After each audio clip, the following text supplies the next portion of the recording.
Reuters, Boeing Co, BA.N, is doubling down on its landmark new strategy designed to muscle in on the business of maintenance providers by making its next jet the laboratory for in-house services that could radically alter the global business model for selling planes.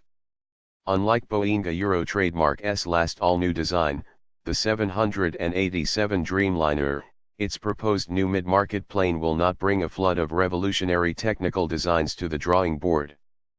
But it will give the world a trademark's largest plane maker a chance to test its new business approach of designing the plane so that it generates lucrative services revenues for Boeing while also offering efficiencies to airlines over the aircraft a trademark's decades-long lifespan.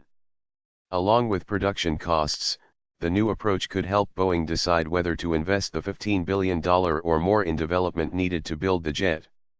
Or if we decide to launch, a trademark's a big investment and a trademark's an investment that has to contemplate not only the product itself but all of our other strategic objectives, chairman and chief executive Dennis Muilenburg told Reuters. So you can imagine we would want to look at this airplane through the lens of life cycle value as we are growing our services business, he said.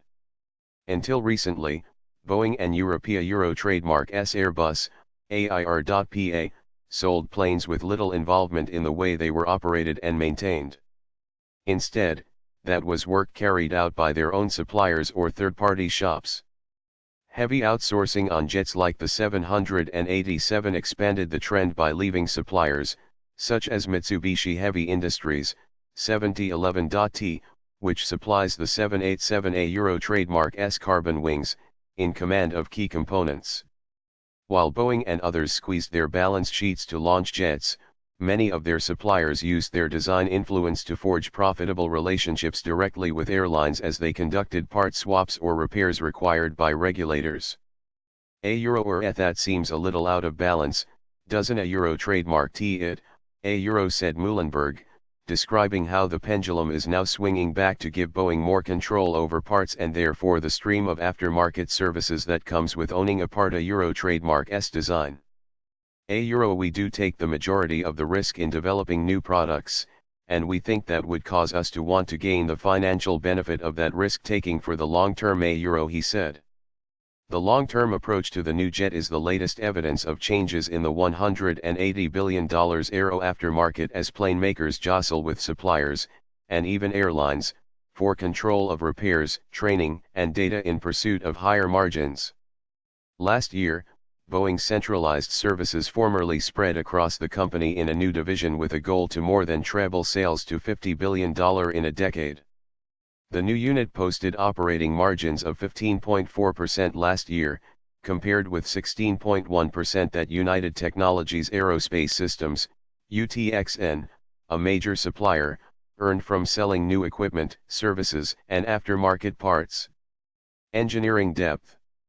The aftermarket is not entirely new to Boeing, and is common in defense, where Muilenburg ran services between 2008 and 2009. Airbus set ambitious internal targets last week and Canada trademark's Bombardier Inc., BBDB.TO, is banking on maintenance. But after airplane demand peaked since 2014, Boeing has turned more aggressively to parts and services to help meet a target of doubling margins to the mid-teens by 2020. Its core jet margin widened to 9.6% last year from 3.4% in 2016. To support the strategy, Boeing is bringing back key in-house technology like avionics, the brains of a modern jet, partly with an eye to future aftermarket revenue. It is important that we build out vertical capabilities that sustain our engineering depth, as airplanes become more digital, Muilenburg said, adding that broader growth in the industry would also provide a boon to suppliers. Suppliers say Boeing is also less willing than before to share risks and profits with them on the systems they do build. Instead, it wants them to build to Boeing trademark's designs rather than leaving them with keys to the all-important aftermarket.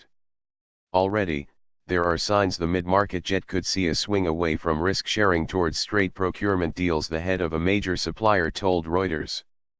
It depends on the area of the airplane we are talking about, but we are very clear in our intent to grow our services business, and part of that is bringing back inside some engineering and intellectual property. Muhlenberg commented.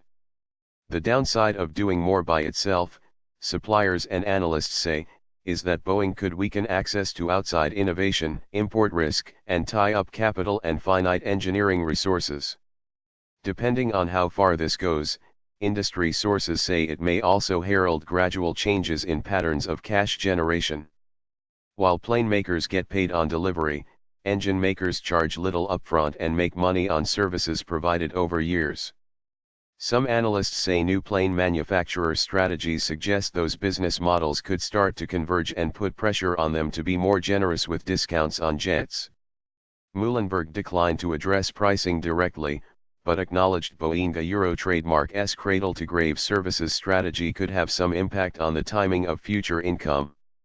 Euro or ETH services business tends to be accretive to margin, but this does give us the flexibility of where we drive margin in the business with the idea of raising the bar overall. Euro, he said when asked if bundling services could lead to bigger jet discounts.